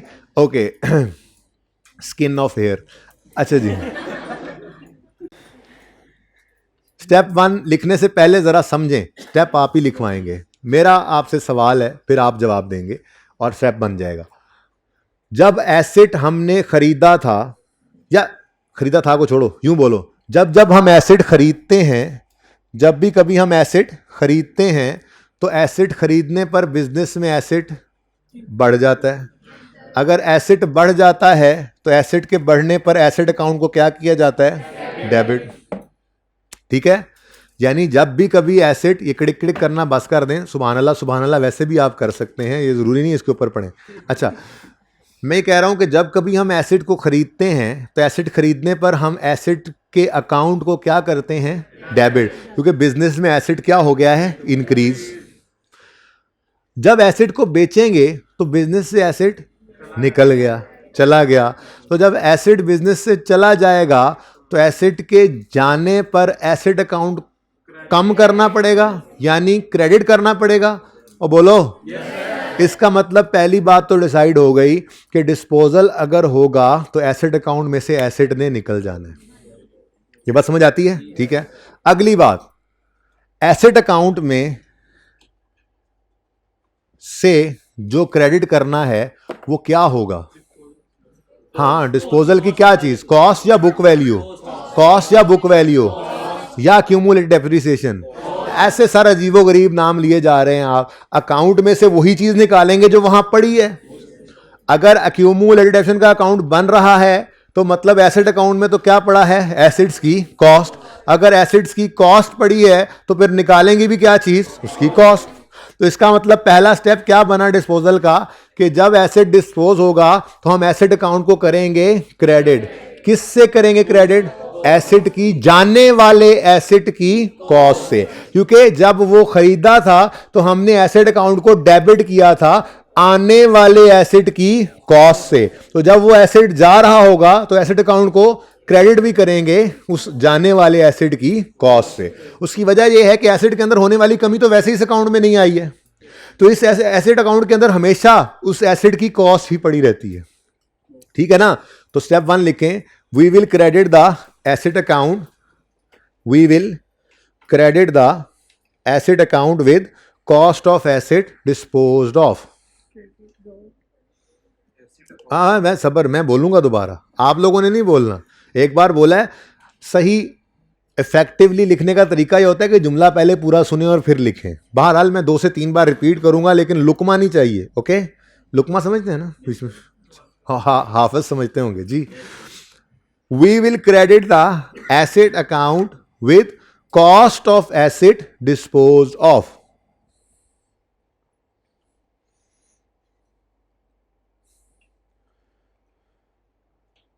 जी स्टेप 1 दोबारा, we will credit the acid account with cost of acid disposed off. Simple. फिर देखो ना, सादा सी बात है। एसिड जब खरीदा था, एसिड के आने पर एसिड अकाउंट को क्या किया था? डेबिट, एसिड की कॉस्ट से। अब सारी जिंदगी उस एसिड अकाउंट को हमने डेप्रिसिएशन से क्रेडिट किया ही नहीं, तो उसके अंदर तो एसिड की कॉस्ट ही पड़ी है। तो जब वो एसिड जाने लगेगा तो फिर जाते हुए भी उस एसेट की कॉस्ट को उस एसेट अकाउंट में निकाल कर कहीं फेंकेंगे। वो कहाँ फेंकना है वो कल बताऊंगा, फिलहाल एसेट अकाउंट में से तो निकालें, ठीक है। तो step 1, we will credit the asset account with cost of asset disposed of. कितनी कॉस्ट है जी? अब देखो ना, 300 के अंदर पड़ा भी कितना था? 40 ही पड़ा था ना। अब इसको निकालना चाहेंगे तो 40 को माइनस कर देंगे। अब जब ये क्रेडिट हो जाएगा, यहाँ पे माइनस ही हुआ ना, तो क्लोजिंग के अंदर फिर ये नहीं पड़ा होगा, ठीक है ना। लेकिन ये किस दिन होगा वकुआ? 30 जून 18 पर, यानी यकम जनवरी 18 पे ये मौजूद था हमारे पास। जनवरी में भी रहा, फरवरी में रहा, 30 जून तक पड़ा था। 30 जून की शाम को हमने इसको बेच दिया, तो एसेट अकाउंट में से इसको क्या कर दिया?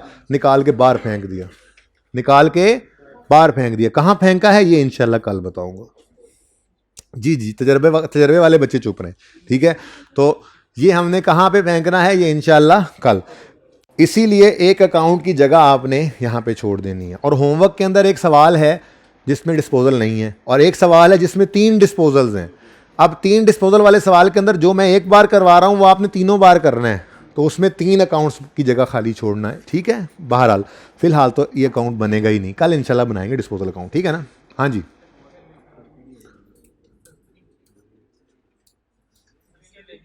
पिक्चर एंड पे बेटा, जब सारा सवाल हो जाएगा मैं इंशाल्लाह आप लोगों को ये सामने प्रेजेंट कर दूंगा, पिक्ट्यूरे ले लेना फिर जी। Step 1, we will credit the asset account with cost of asset disposed off. कोई मसला इसमें? अब अगला मसला आता है। वो मसला ये है कि ये एसेट की कॉस्ट 40 रुपये 300 में पड़ी थी, बोलो। तो हमने इसके जाने के दिन इसकी कॉस्ट को यहां से निकाल के फेंक दिया बाहर, ताकि एसेट गया तो एसेट अकाउंट में से उसकी कॉस्ट भी निकाल के, एसेट बिजनेस में नहीं रहा तो फिर हमने अपने लेजर में भी उसको नहीं रखना, निकाल के बाहर फेंक दिया। लेकिन एक और मसला आएगा। वो मसला ये है कि इस एसेट की related depreciation accumulated depreciation account में भी इकट्ठी हुई पड़ी है। जैसे 15 के साल में 3 महीने डेप्रिसिएट हुआ होगा, 16 में पूरा साल, 17 में पूरा साल, 18 के अंदर भी अभी 6 महीने डेप्रीशिएट किया आपने, तो ये सारी डेप्रीसिएशन इस अकाउंट में इकट्ठी होती रही होगी।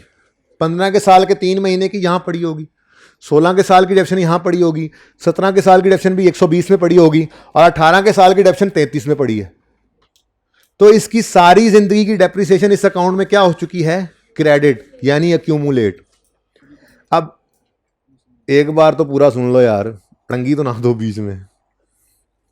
क्या कह रहा था मैं ये कह रहा था कि ये एसेट जो है, जो हमने बेचा है इस साल, ये 15 से हमारे पास चला आ रहा है।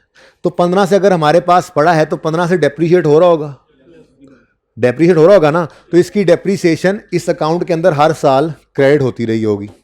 3 महीने की डेप्रिसिएशन 15 में आई होगी, फिर पूरा साल 16 में, फिर पूरा साल 17 में, और 18 के अंदर भी 6 महीने की डेप्रिसिएशन। ये देखो, ये 2 रुपए भी इसके अंदर शामिल है कि नहीं है?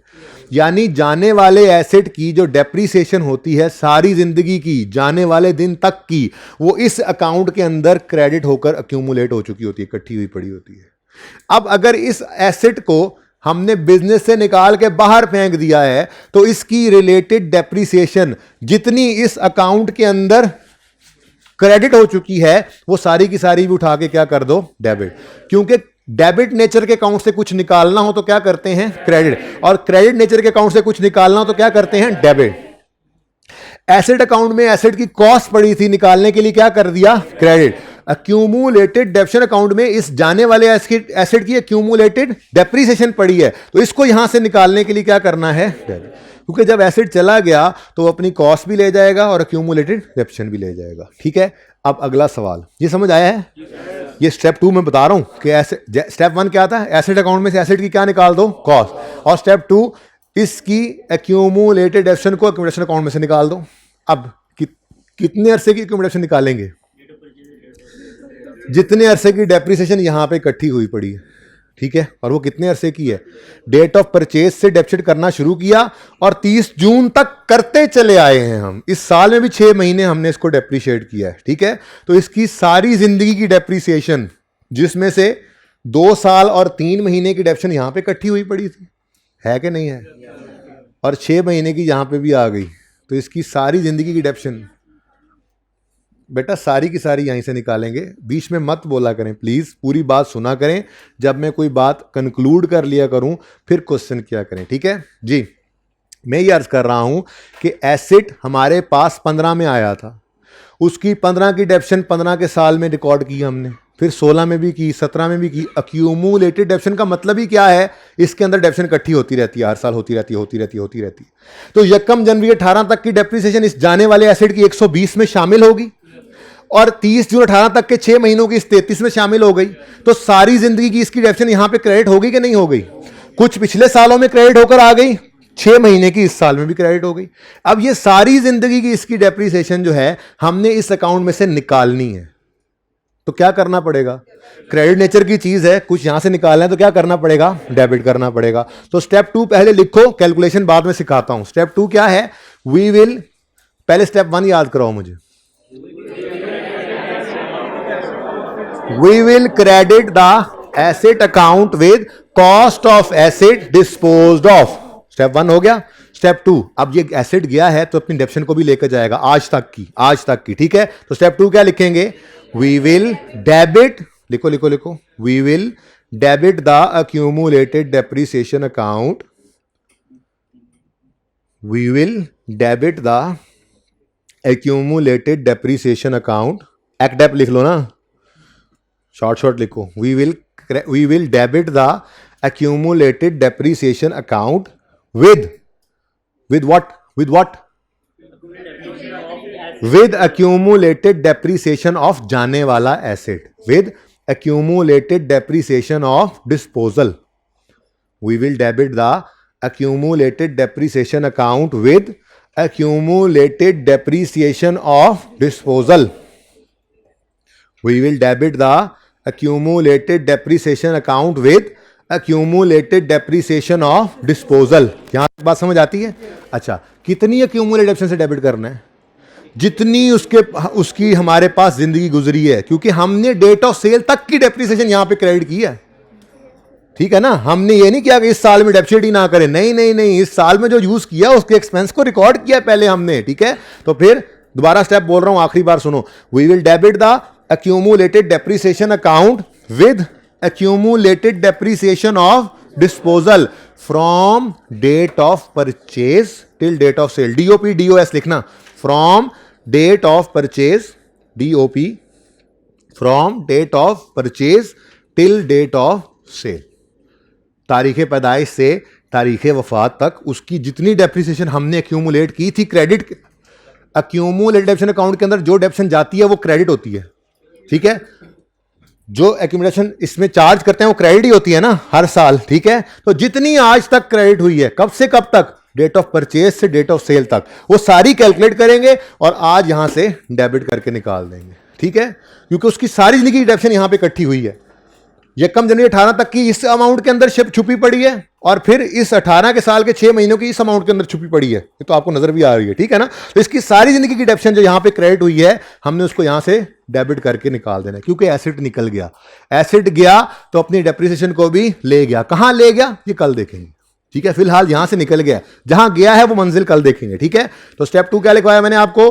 We will debit the accumulated depreciation account with accumulated depreciation of disposal from date of purchase till date of sale. Check करते हैं जी, ये देखें आपके लिए टाइमलाइन बनी हुई। ये तो नहीं करना चाहिए था मुझे।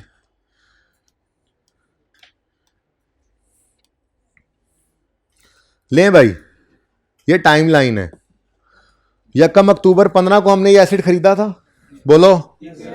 इसकी जिंदगी का पहला साल एंड हुआ 31 दिसंबर 15 पे, ठीक है ना। तो इस साल की अगर डेप्शन कैलकुलेट करूं मैं अलग से, इस साल कितनी डेप्शन चार्ज हुई होगी, तो हमने कहा जी 40 की कॉस्ट पकड़ो, इंटू 10% करो, इंटू 3/12 करो, आंसर इज 1। तो 15 के साल में ये 1 रुपया डेप्रिसिएट हुआ था। फिर 16 के साल के अंदर तो ये ओपनिंग में आ गया होगा, पूरा साल डेप्रिशिएट किया होगा हमने 4। 17 के साल में भी ये ओपनिंग में पड़ा होगा, पूरा साल डेप्रिशिएट हुआ होगा 4। और 18 के साल के अंदर इसको हमने अभी अभी थोड़ी देर पहले 6 महीने डेप्रिशिएट किया है तो 2 रुपये। अब 1 जमा 4 जमा 4 जमा 2, यानी आज तक ये एसेट हमारा जो है ये 11 रुपए की डेप्रिसिएशन एक्यूमुलेशन अकाउंट के अंदर इकट्ठी कर चुका है, जिसमें से आप अगर गौर करें तो 4 और 4 8 और 1 9 रुपए की डेप्रिसिएशन इस 120 में छुपी पड़ी होगी और 2 रुपए की डेप्रिसिएशन जो है वो इस 33.4 में पड़ी है। तो 9 2 11 9 2 11, ठीक है। ये पूरे 11 के 11 की डेप्रिसिएशन जो है अभी क्लास के बाद आपने 9 2 11 होना है, ठीक है। खबरदार को मेरे पास आया तो इंटरवलों के अलावा जी, जाहिर है आप घर जाकर प्रैक्टिस करेंगे ना इसकी, फिर कल इंशाल्लाह हम इसी की पिटाई दोबारा करेंगे, ओके। वैसे कल तक आप कॉन्फिडेंट होंगे जी। तो 9 रुपए की डेप्रिसिएशन यहां छुपी पड़ी है, 2 रुपए की यहां, तो टोटल कितनी इस अकाउंट में क्रेडिट हो चुकी है 11। इसको डेबिट करना है, पूरे के पूरे 11 को यहां से डेबिट करना है, तभी इस एसेट की डिडक्शन सारी निकलेगी, ठीक है। तो ये मैं आपको लिखवा रहा था, ये 11 रुपए की फिगर को आपने डेबिट करना है एक्यूमुलेटेड डिडक्शन अकाउंट में से, ठीक है, क्योंकि ये वो डेप्रिसिएशन है जो एसेट की डेट ऑफ परचेज से लेकर डेट ऑफ सेल तक की डेप्रिसिएशन, ऐसा ही है। लेकिन इसको ऐसे कैलकुलेट नहीं करना, इसमें बहुत टाइम लगेगा, ठीक है। इसका एक शॉर्टकट है, वो शॉर्टकट बताता हूं, उसके बाद छुट्टी, ठीक है। स्ट्रेट लाइन मेथड है। स्ट्रेट लाइन मेथड की खसूसियत क्या बताई हुई है आपको? हर साल डेप्रिसिएशन बराबर, हर साल डेप्रिसिएशन बराबर, ऐसा ही है। मतलब अगर 1 साल की डेप्रिसिएशन 10 रुपए हो तो 3 साल की डेप्रिसिएशन कितनी बनेगी? 10 × 3। अगर 1 साल की डेप्रिसिएशन 10 रुपए है, स्ट्रेट लाइन मेथड है, तो 5 साल की डेप्रिसिएशन कितनी होगी? 50। अगर 1 साल की डेप्रिसिएशन 10 रुपए है तो 5.5 साल की डेप्रिसिएशन कितनी होगी? 55। बात समझ रहे हो? ये स्ट्रेट लाइन की खसूसियत है। हर साल डेप्रिसिएशन एक्सपेंस क्या होता है? सेम। तो इसका मतलब ये हुआ कि अगर हम स्ट्रेट लाइन मेथड में एक्यूमुलेटेड डेप्रिसिएशन निकालना चाहें जाने वाले एसेट की सारी जिंदगी की, तो हम 1 साल की डेप्रिसिएशन निकालेंगे और जितनी जिंदगी उसने हमारे पास गुजारी है उस जिंदगी से मल्टीप्लाई कर देंगे, तो सारी जिंदगी की डेप्रिसिएशन हमारे पास आ जाएगी, है कि नहीं? अच्छा, तो फिर वो लंबी लंबी नहीं छोड़नी आपने, मतलब टाइमलाइन नहीं बनानी, बल्कि एक्यूमुलेटेड डेप्रिसिएशन ऑफ डिस्पोजल के लिए स्ट्रेट लाइन मेथड में ये सहूलत मौजूद है। आप शॉर्टकट लगा सकते हैं। कैसे निकालेंगे ये एक्यूमुलेटेड डेप्रिसिएशन? आप जी depreciation expense of 1 year calculate करेंगे और फिर उसको मल्टीप्लाई कर देंगे life passed from date of purchase till date of sale. ये फॉर्मूला है जी हमारा। जाने वाले एसेट की एक्यूमुलेटेड डेप्रिसिएशन निकालने का, ठीक है जी। शॉर्टकट कौन से मेथड में? स्ट्रेट लाइन में। हाँ, ये रिड्यूसिंग बैलेंस में इंशाल्लाह कल या परसों जब भी शुरू करेंगे देखेंगे आप, ये बदल जाएगा। तो एक्यूमुलेटेड डेप्रिसिएशन ऑफ डिस्पोजल निकालने का शॉर्टकट क्या है? 1 साल की डेप्रिसिएशन निकालो और लाइफ को ज़बानी गिनती करके मल्टीप्लाई कर दो उससे, ठीक है। अच्छा जी, अब 1 साल की डेप्रिसिएशन कैसे निकलेगी बता देंगे? बता दें? बताना पसंद करेंगे जी? बड़ी मेहरबानी, फिर बताएं ना। 40 कॉस्ट है, स्ट्रेट लाइन मेथड है, रेज़िडुअल वैल्यू गिवन नहीं है वरना माइनस करते, इनटू 10%। जब ये हमने कर दिया तो ये 4 रुपए की डेप्रिसिएशन आ गई 1 साल की।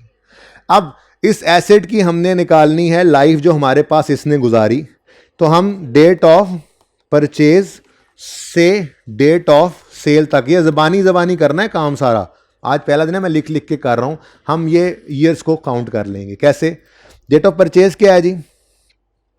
1 अक्टूबर 15 और डेट ऑफ सेल 30 जून 18। अब स्टेप 1 में आपने क्या सोचना है? Year and. हमारा ईयर एंड क्या है? 31 दिसंबर। तो 1 अक्टूबर 15 को जब ये एसेट आया है, वैसे तो मैं यहाँ पे करवाया हूँ ये काम, लेकिन चलें ज़रा अच्छा, इससे ज़्यादा अच्छा समझ आ जाता है। 1 अक्टूबर 15 पे जो एसेट मैंने ख़रीदा था, पहला ईयर एंड इसका कब आया होगा? 31 दिसंबर 15 पे। तो 31 दिसंबर 15 तक के 31 दिसंबर 15 वाले साल में ये एसेट कितने महीने चला होगा? 3/12। 16 वाले साल में पूरा साल ईयर्स में कैलकुलेशन करते हैं। 17 वाले साल में पूरा साल, 18 वाले साल में 6/12। अब कैलकुलेटर के ऊपर ये तीनों चीज़ें, चारों चीज़ें ऐड कर दो तो 3.25 साल बनेगा। बन गया, 3.25 साल ही बनता है। 2 साल और 9 महीने बनता है तो 3.25 साल ही बनता है। ये बात किस बच्चे को समझ नहीं आई? हाइब्रिड मुझे नजर नहीं आया कोई हाथ, अगर कोई है तो फिर क्लास के बाद मुझसे पूछ ले, ठीक है। तो हमने क्या किया जी, हमने ये एसेट जक्कम अक्टूबर 15 को खरीदा तो 31 दिसंबर 15 पहला ईयर एंड आया। कितने महीने उस साल में चला? 3 महीने। फिर 16 वाले साल में कितने महीने चला? पूरा साल। 17 वाले साल में कितने महीने चला? पूरा साल। 18 वाले साल में 6 महीने। तो ये सारों को ऐड करें तो टोटल ईयर्स कितने बनते हैं? 2.75। अब ये 2.75 ईयर्स को आपने यहां पे जाकर मल्टीप्लाई कर दिया, ठीक है जी। तो आपके पास आंसर क्या आ गया? ये वही 11 नहीं है, थोड़ी देर पहले निकाला था, ठीक है। तो ये जो है ना DOP DOS ये लिख, ये तो पहला दिन है ना, सब कुछ लिख रहा हूँ, ये जबानी आपके हाथ के ऊपर गिन लिया करेंगे ये, ठीक है ना। और 2.75 निकाल के इसको लिख देना है आपने, वरना तो इस पे भी टाइम ही लग जाना है। तो 11 रुपीज़ की क्या है जी? एक्यूमुलेटेड डेप्रीसिएशन है from date of purchase till date of sale, ऐसा ही है। तो इसको हमने क्या करना है? इसको हमने डेबिट करना है। कहां से डेबिट करना है? एक्यूमुलेटेड डेप्रीसिएशन अकाउंट से डेबिट करना है। किस दिन? 30 जून 18 पे। इसको यहां से डेबिट करके क्रेडिट कहां करना है ये मैंने अभी नहीं बताया। नहीं मैंने अभी नहीं बताया, ठीक है जी। अब सुने, ये दोनों अकाउंट्स कंप्लीट हो चुके हैं, ठीक है। ये दोनों अकाउंट्स कंप्लीट हैं। जो तीसरा अकाउंट है उसकी जगह खाली छोड़नी है आपने, ठीक है। क्लोजिंग बताएं मुझे। 340 और एक्यूमुलेटेड डेप्शन का अकाउंट क्लोजिंग ये 11 माइनस करके बताना, 142.4, ठीक है जी। अब आपने, जब मैं ये दिखाता हूं तस्वीर के लिए आपको, फिलहाल सुने, आपने होमवर्क के अंदर क्वेश्चन 22 जो करना है इसमें डिस्पोजल है ही नहीं। सिंपल क्वेश्चन है, रिवीजन है, ताकि आपका रिड्यूसिंग बैलेंस मेथड या स्ट्रेट लाइन मेथड जो भी हो रिवाइज हो जाए। नहीं मसला ना रहे आपको रिड्यूसिंग बैलेंस स्ट्रेट लाइन, आपको बस पक्का पता लग जाए, ठीक है ना। रिड्यूसिंग बैलेंस आज करके मैं होमवर्क मैंने स्ट्रेट लाइन दे दिया, ठीक है।